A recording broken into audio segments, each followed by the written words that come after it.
A shopkeeper sold an item at 20% gain. Had he bought 50 rupees cheaper, sold the same price, he would gain 25%. What is the cost price? देखो, एक वस्तु को एक दुकानदार ने 20% के लाभ पर बेचने पर एक दुकानदार का होता है 20% का लाभ होता है। मतलब क्या है, 100 रुपये की चीज़ उसने 120 में बेची होगी। आप बोलोगे सर बिल्कुल ठीक है, सही बात है। 100 रुपये की चीज़ कितने में बेची होगी? 120 रुपये में बेची होगी। ठीक है, यदि उसने 50 रुपये कम में खरीदी होती और उक्त मूल्य पर ही बेचा होता तो उसको 25% का लाभ होता। मतलब 120 में ही बेचा होता तो उसको कितने का लाभ होता? 25% का लाभ होता। 25% का मतलब 120 में ही बेची होती है ना। 25% का मतलब क्या है?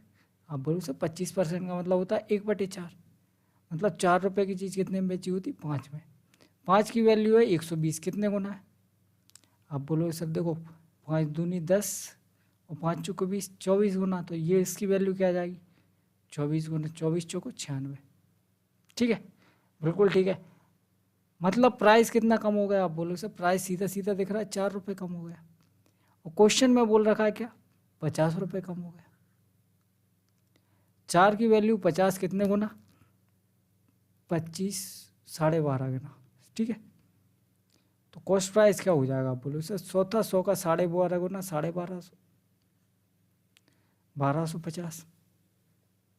ठीक है, बिल्कुल ठीक है। क्या किया अपन ने? देखो 100 रुपये की चीज़ 120 में बेच रहा था, उसको 20% का लाभ हो रहा था। फिर उसने बोल दिया कि प्राइस कम हुआ और उसको उक्त मूल्य मतलब पहले जितने में बेच रहा था उतने में भी बेच रहा है और उसको 25% का लाभ हो रहा है। 25% के लाभ का मतलब क्या? 4 रुपये की चीज़ 5 रुपये में बेची जा रही। 5 की वैल्यू 120 है तो 4 की वैल्यू कितनी आ गई? 96।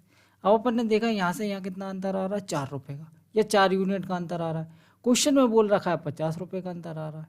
मतलब 4 की वैल्यू 50, 1 की वैल्यू 12.5, तो 100 की वैल्यू 1250।